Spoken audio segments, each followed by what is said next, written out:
Book of James, chapter 3, or Santiago, kabanata 3, talata 1 hanggang 12. Basahin ko sa magandang balita Biblia at itong pag-asabi.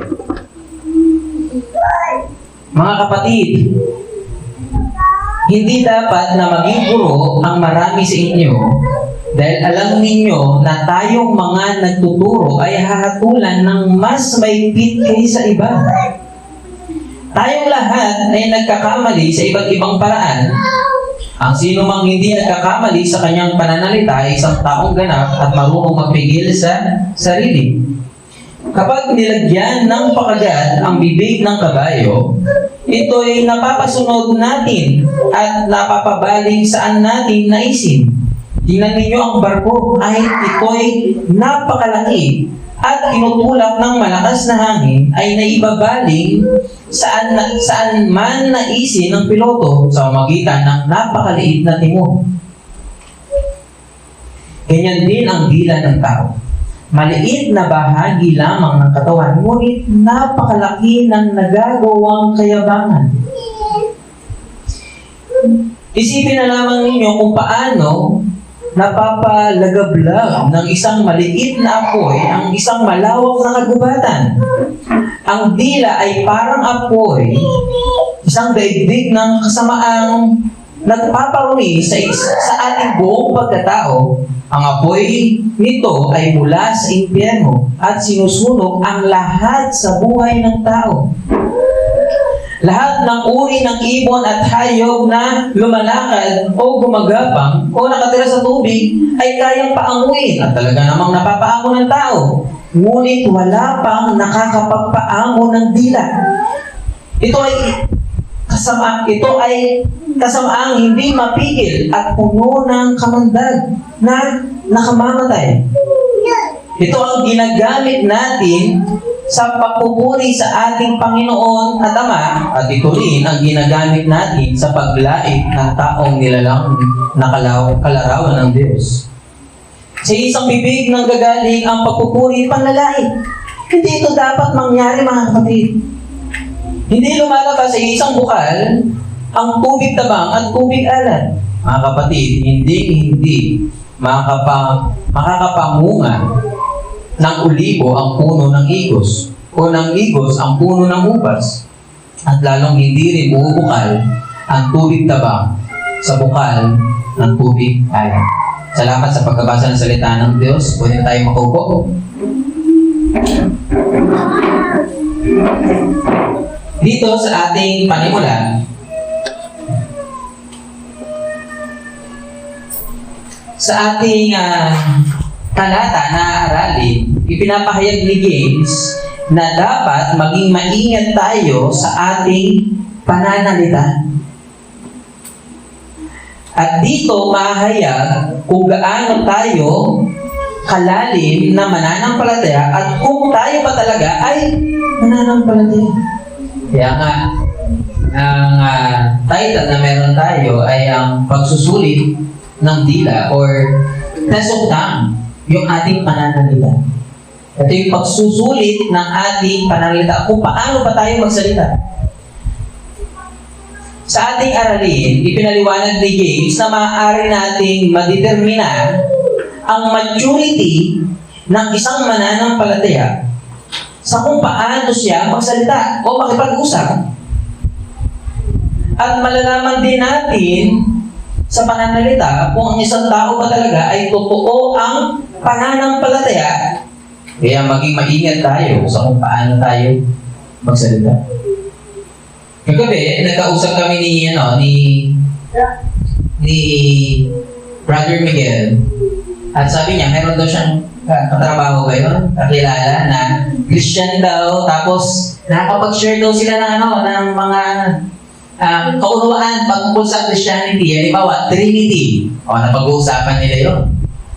Kaso nagugulat daw siya kapag nagugulat yung kanyang katrabaho kasi laging napapamura. So, hindi kasi po pwede na ikaw born again kayo pero yung dila mo hindi pa napo-born again. Okay? Kailangan yung buong ikaw. Okay? Pinanganak na muli. Okay? Hindi po pwedeng, okay, Christian ka, pero naiiwan sa pagiging Kristiyano ang iyong dila. Hindi maaari yun. Kaya ito matidetermine sa pananalita yung lalim ng isang mananampalataya.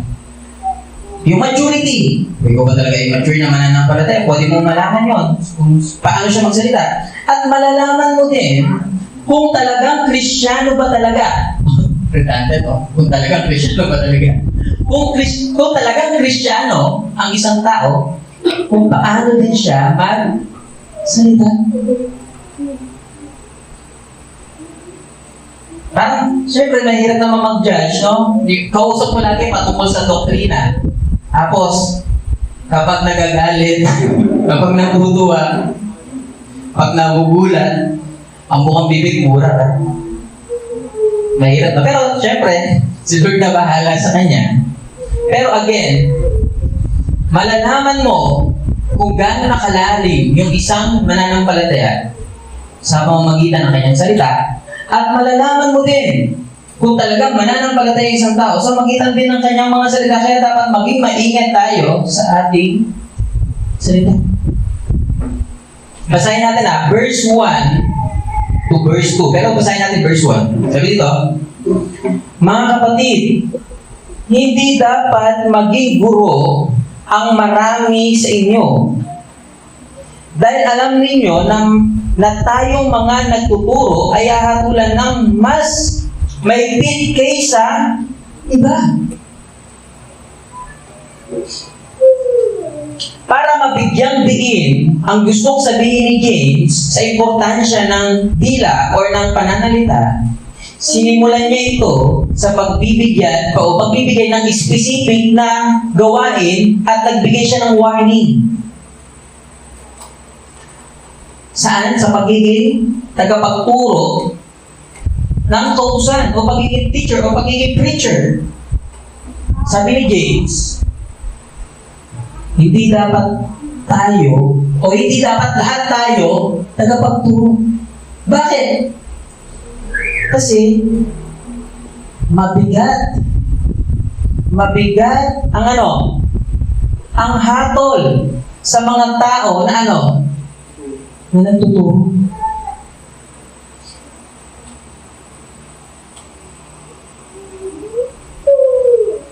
Yung iba siguro sa inyo, nag-iisip na ang sarap siguro magsalita sa harap, sarap siguro mag-preach, sarap siguro magturo. Yes, mainam na meron tayong mga natitrain na tagapagturo, pero hindi po pwede lahat. Dahil syempre, iba't iba naman yung mga gifts. At alam niyo kung bakit? Dahil mabigat ang nakaatang na accountability sa mga taong nagtuturo, especially ng salita ng Diyos. Una, pag nagtuturo ka ng salita ng Diyos, matay sarado buhay mo, di ba?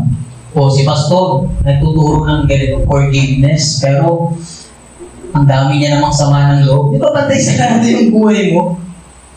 At kasi kailangan dapat makita yan eh. Nagtuturo ka ng pagpapatawad, pero ikaw, hindi ka marunong magpatawad. Pangalawa,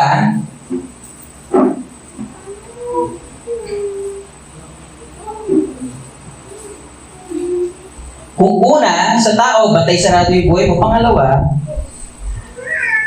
accountable ka sa Diyos. Okay?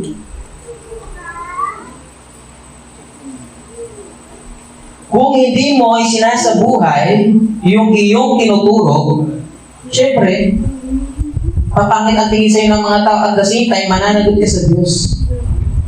At pangatlo, ito medyo mapanganib. Kung mali ang iyong ituturo, mapapahamak yung mga tinuturuan mo.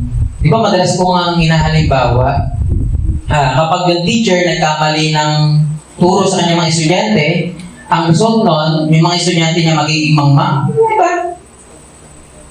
Kapag ang abogado naman nagkamali ng depensa sa kanyang kliyente, anong mangyayari sa kanyang kliyente?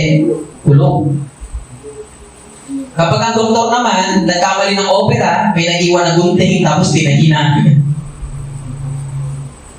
Anong mangyari sa pasyente? Patay. Pero kapag ang isang pastor o isang preacher nagkamali ng katuruan, imbis na mapupunta sa langit, mapupunta pa sa impyerno yung kanyang tinuturuan. Kaya malaki ang accountability ng tagapagturo ng salita ng Diyos. Kaya dapat, yes, maganda na ikaw ay nagtuturo, pero tandaan mo, malaki ang accountability ng tagapagturo. Mabigat. Okay? Kaya dapat maging maingat, pero ito wrong specific, si James pumunta sa general. Kasi specific, may pagtuturo. Pero ito kasi yan, hindi lang naman sa aspeto ng pagtuturo dapat maging maingat tayo. Kundi bilang isang mananampalataya, every time na nakikipag-communicate tayo, every time na nakikipag-usap tayo, every time na ginagamit natin yung ating bibig, yung ating dila, dapat maging maingat tayo.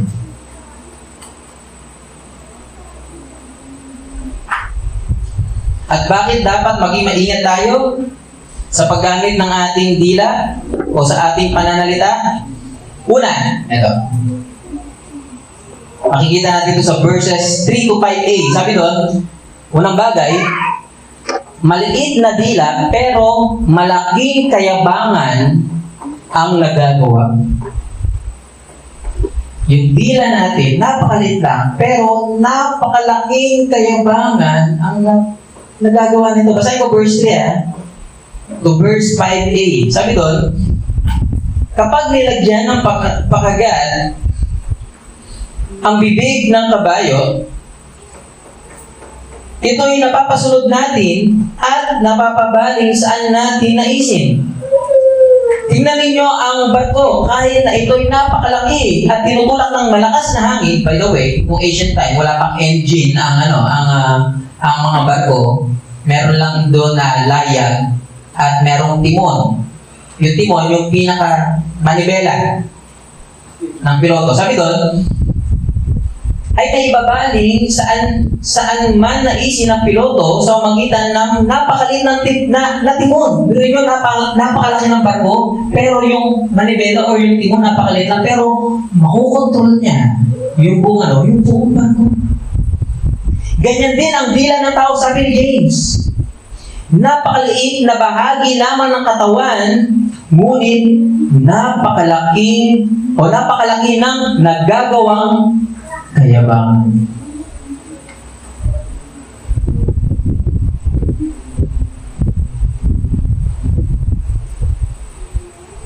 At yung kayabangan natin, yung kayabangan ng tao, masisense natin yan, pwedeng sa kilos, di ba? Malalaman mo na yung isang tao mayabang kung paano siya umasta, di ba? Kung paano siya tumingin. Yung gesture niya, di ba? Masisense mo na yung isang tao kapag mataas, pwedeng sa kanyang kilos. Pwedeng sa kanyang lakad. Pwedeng sa kanyang asta. Pwedeng sa kanyang tingin. Di ba pwede mong malaman na siya ay mayabang? Pero, mas mahuhuli mo yung kayabangan ng tao sa kanyang pagsasalita. Kung paano siya magsalita. Kung paano siya magkwento. Kaya sabi ni James, yung pakagat sa kabayo, napakaliit lang nun. Pero buong kabayo, di ba napapasunod niya? Ganun din yung barko. Napakaliit na timon, pero makukontrol niya ang napakalaking barko. Ganun din ang bibig ng tao. Napakaliit, pero napakalaking kayabangan ang naidudulot nito sa atin. Sabi ni Thomas Brooks, sabi niya, we know metals by their tinkling and men by their talking. Malalaman mo sa ingay, sa tunog, yung bakal. Dahil ako bata pa kami, babagsak ko, ano ba to? Di ba? Bakal ba to? O tanso? Yung mga nangangalakad sila. Nangangalakan ba dito? Di ba sa tunog, malalaman mo kung bakit? Ganon din ang tao. Malalaman mo, makikilala mo ang tao sa magitan ng kanyang pagsasalita.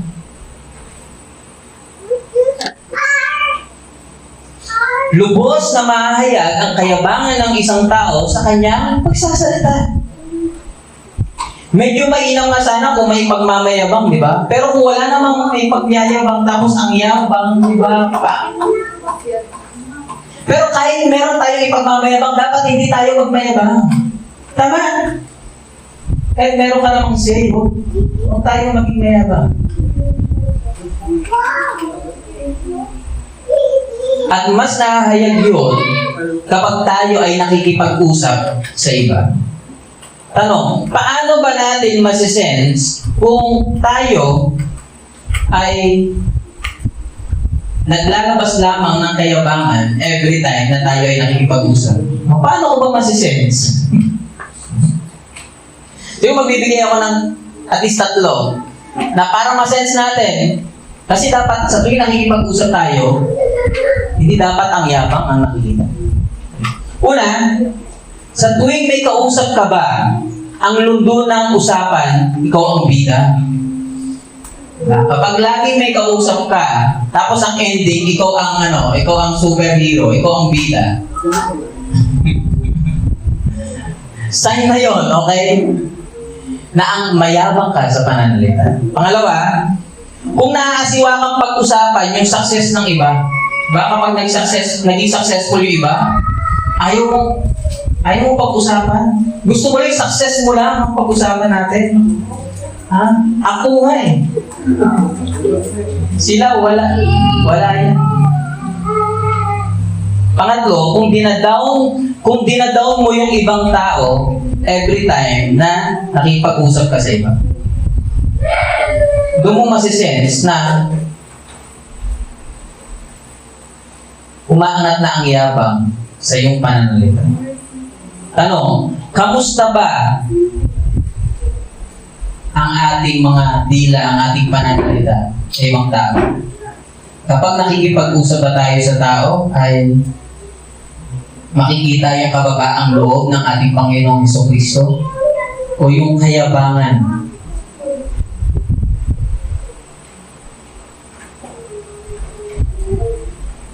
Pangalawang bagay, bakit dapat maging maingat tayo sa paggamit ng ating dila o sa ating pananalita? Pangalawa, maliit na dila pero dulot ay malaking kapahamakan. Makikita natin sa verse 5b to 6. Basahin ko. Sabi dito, isipin na lamang ninyo kung paanong napapalagablab ng maliit na apoy ang isang malawak na kagubatan. Ang dila ay parang apoy, isang daigdig ng kasamaang nagpaparumi sa ating buong pagkatao. Ang apoy nito ay mula sa impyerno at sinusunog ang lahat sa buhay ng tao.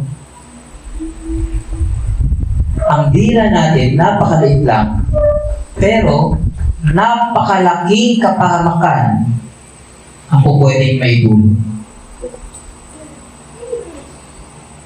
Ang ating dila o bibig o pananalita natin ay maaaring makapagdulot ng encouragement sa ating kapwa. Tama?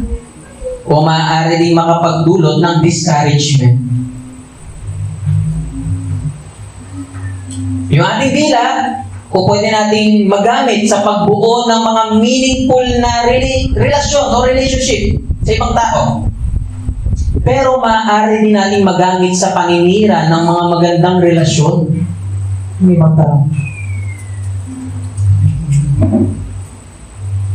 Ang dila natin, ang ating pananalita, maaari makapagbigay ng buhay sa ibang tao.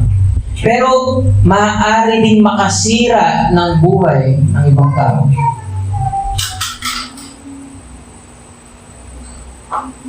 Kung mabuti yung ating paggamit sa ating pagsasalita, pananalita, praise God. Pero kung sa masama, huwag mo na ituloy. Dahil maaaring katakot-takot na damages ang madudulot ng iyong pananalita.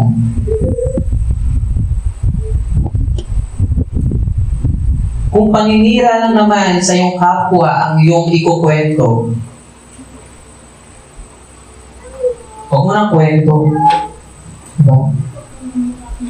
Pero syempre, magkaiba yung warning ha. Magkaiba yung warning sa iyong paninira. Okay? Halimbawa, nakita mo si may kabit. O syempre, ano naman sabihin mo na, huwag mo sabihin, huwag yan mo lang sila. Hindi po pwede ganyan. Dapat magbigay ka ng warning. Diba, iba yun. Pero iba yung chismis. Alam mo ba? Meron akong narinig. Iba yun ha. Iba yung magbibigay ka ng warning. Okay? Sa maninira ka ng kapwa. At yung ating bibig, gamitin dapat natin. Okay? Hindi sa paninira. Hindi sa paggawa ng mga bibig. Dahil pag ginamit natin yan, grabe, katakot-takot ang magiging damage nyo. Hindi lang sa atin, di ba? Kung may siniraan ka, kung hindi ka mabugbog.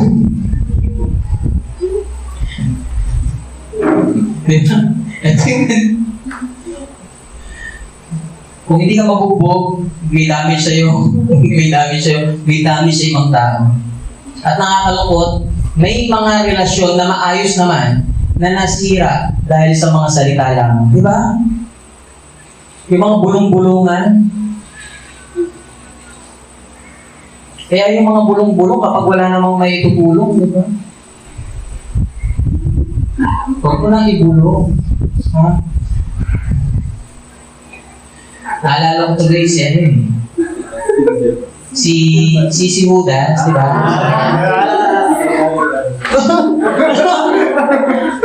Kala niyo may sisiraan ako. Maganda yung topic na. Naalala ko si Judas, sabi niya, di ba, kung sino yung ahalikan niya, di ba, o parang bubulungan, parang gano'n. So, yung ating pananalita, dapat magamit natin. Yun ang pag-isa, sige. Magamit natin, hindi sa paninira ng kapwa, kundi sa pagbubuo, di ba? Ng mga magandang relasyon. Meaningful na relasyon sa ating tao. And then pangatlo, maliit na dila, pero mahirap kontrolin. Verse 7 to 8, sabi doon, lahat ng uri ng ibon at hayop na lumalakad o gumagapang o nakatira sa tubig ay kaya paamuhin at talagang napapaamo ng tao, ngunit wala pang nakakapagpaamo sa dila. Ito ay kasamaang hindi mapigil at puno ng kamandag na nakamamatay. So sabi ni James, ang dila, napakaliit lang niya, pero napakahirap niya rin kontrolin. Totoo po yun Di ba sabi niya sa verse 7 na lahat ng uri ng hayop na lumalakad, gumagapang, nakatira sa tubig, kaya paamoy ng tao. Naalala ko yung mga nanonood ako sa internet, yung mga dog whisperer. Tama, whisperer? Nagulo lang. Yung kahit yung mga mababangis aso, di ba napapaamo? At gano'n ang tao. Meron pa nga, di ba, yung mga cobra? Yung mga cobra, kaya paamuhin. Diba, napapasunog. Napapasayaw pa nga, di ba, yung mga cobra. Maging yung mga ibon. Napapasunod ang tao. Nauutusan. Naalala ko sa mga airport, lalo na kapag yung airport, maraming mga ibon. Di ba, meron silang agila ba yun na ginagamit? Or hindi ko alam kuha? Hindi ko alam kung raven ba yun? Na ginagamit para mabugaw ang mga ibon sa paligid. At napapasunod nila yung ibon. Maging mga isda. Mga dolphin. Nakapunta na ba kayo sa mga, sa mga ocean park, di ba? Yung mga sea lion. Sea lion ba? Tama ba ako? Mga seal. Yung mga penguin. Di ba napapasunod nila? Penguins sa dolphins. Napapasunod nila, no? At ganun kahusay ang tao. Minsan, paano nila napapasunod yun? Di ba di ba yung mga dolphins napapaikot-ikot nila? Napapasunod. At ganun yung tao. Kaya niya mapaamo. Ayaw na sino. Pero itong problema. Napaamo na lahat. Ang dila, hindi. Yun ang tao. Sabi ni James, ngunit wala pang nakakapagpaamo sa dila. Ito ay kasamang hindi mapigil. At puno ng kamandag na nakamandag.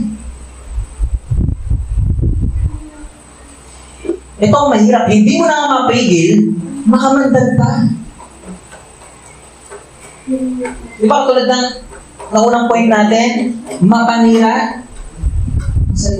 Ang hirap na pigilin. Ang hirap na kontrolin.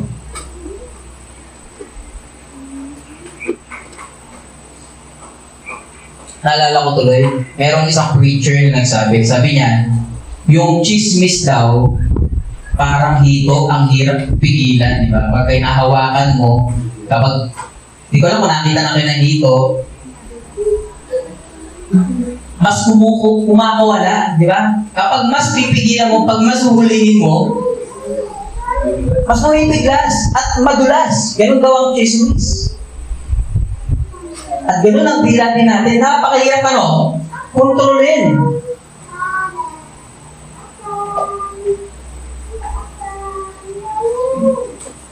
Tanong ko lang sa inyo, ilang beses na ba sa buhay niyo na napahamak kayo dahil meron kayong sinabi?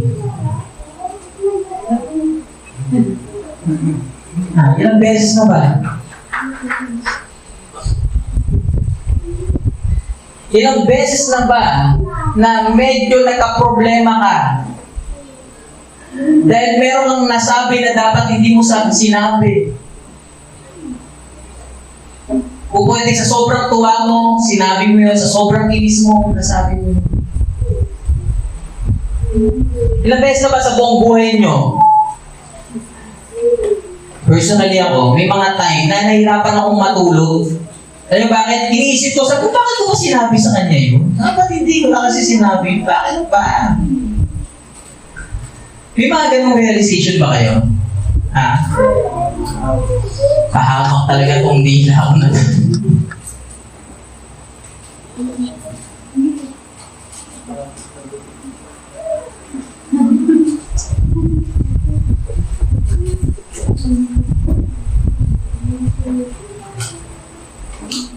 Ang point ko ay dapat ma-master natin yung ating pananalita. Baka isipin nyo, ano ba naman yan? Lagi ako napapahamak sa tuwing magsasalita ako, huwag na ako magsasalita. Mag-sign language na.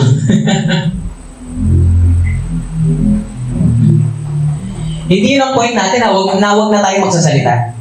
Ang point natin, dapat makontrol natin, ma-master natin yung ating dila, yung ating pananalita.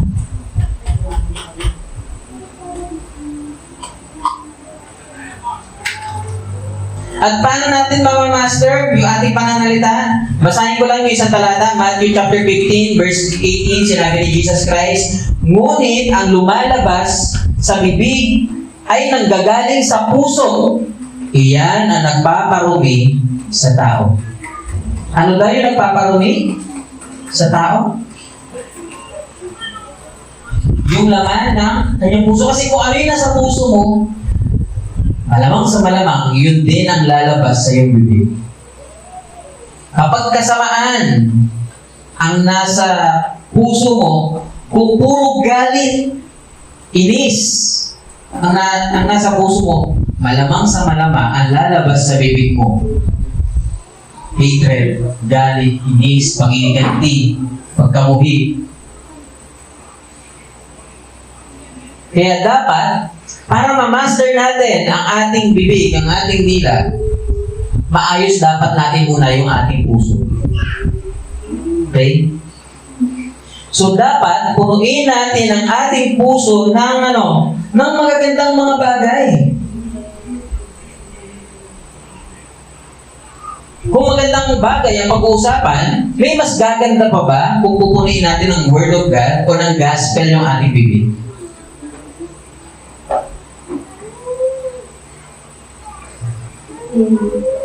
Sa ganon, ang laging labas ng ating bibig,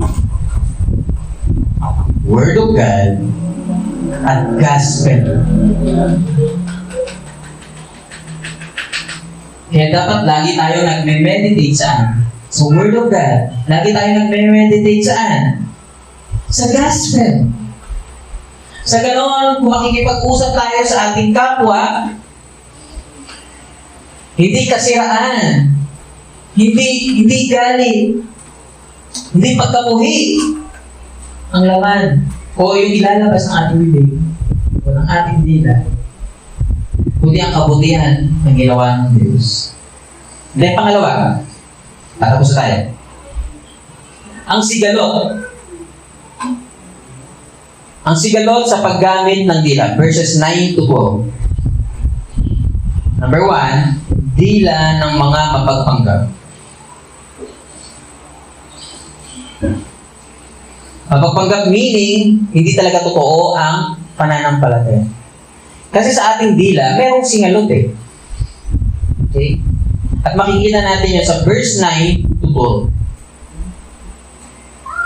Nasahin ko lang verse 9 ha. Ito ang ginagamit natin sa pagpupuri sa ating Panginoon at Ama, at ito rin ang ginagamit sa paglait sa taong nilalang na kalarawan ng Diyos. Letter A, ginagamit sa pagpupuri sa Diyos at ginagamit din sa panghamak sa kapwa, yung ating dila.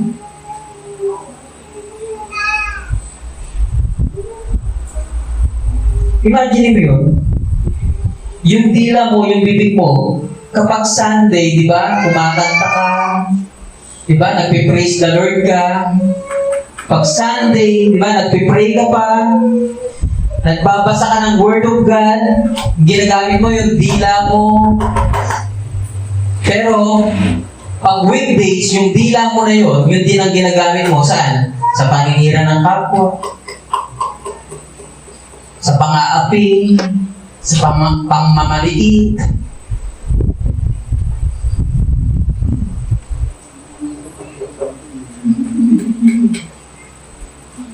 Hindi ba nagko-contradict, no?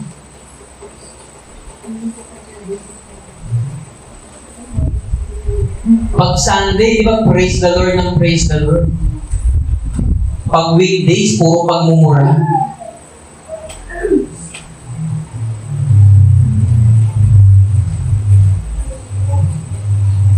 Yung laman ng bibig. Pag Sunday, di ba? Banal na banal.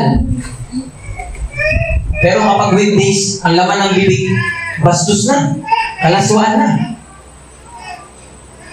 O may galit. May sama ng loob.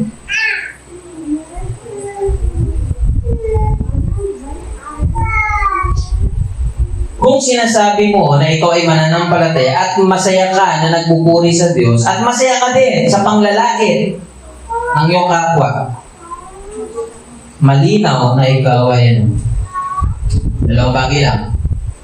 Immature or nagpapanggap lang. Okay. Kung ikaw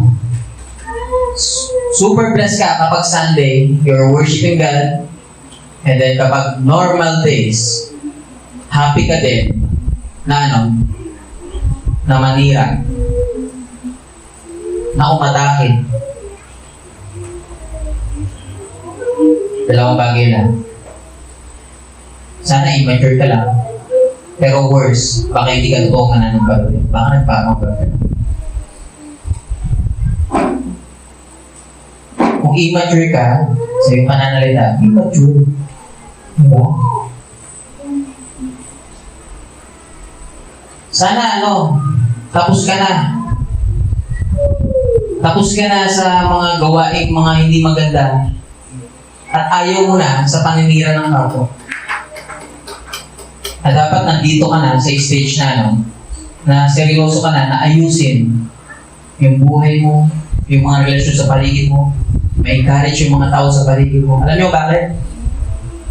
Sabi sa verse 10, sa isang bibig nang gagaling ang pagpupurit panalay, hindi ito dapat mangyari, mga kapatid. Sabi ni James, hindi po pwede mangyari yun. Diba?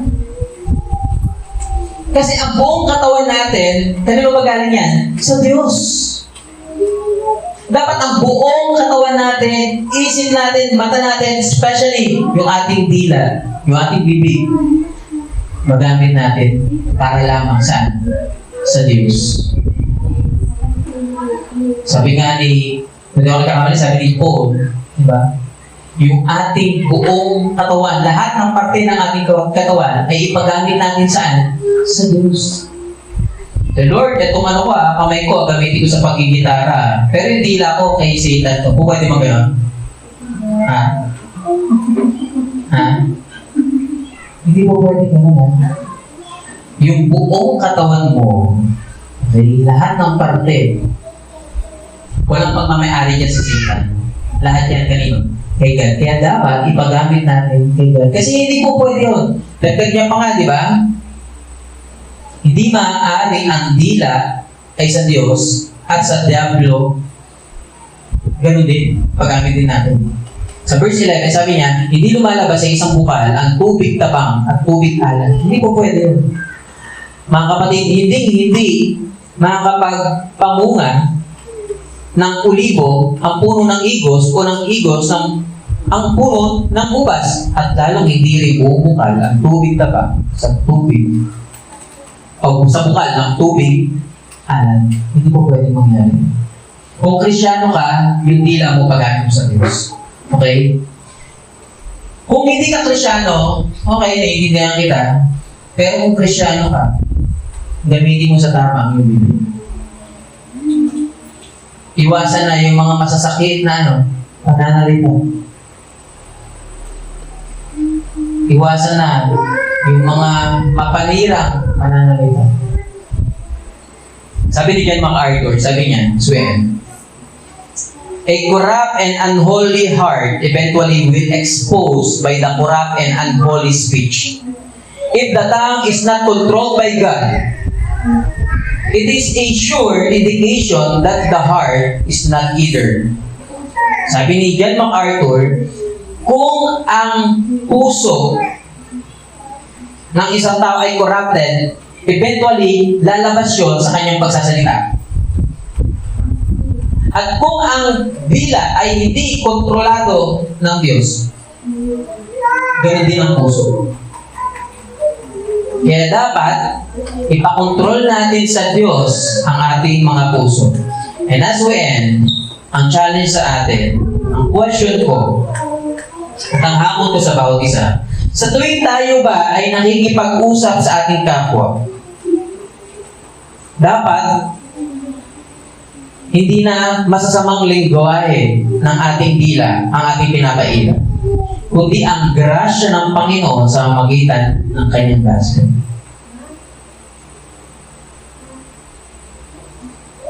Sana sa loob ng isang linggo, yung dila natin, huwag natin gamitin saan?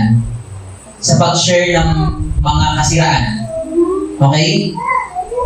Sana, etong linggo na ito at sa mga susunod pa na linggo ng ating buhay, yung dila natin, gamitin natin saan? Sa pagbahagi ng gospel. Hindi sa paninira, hindi sa kasamaan, kundi sa pagbabahagi ng magandang balita ng ating Panginoon. Tayo natin ito ngayon.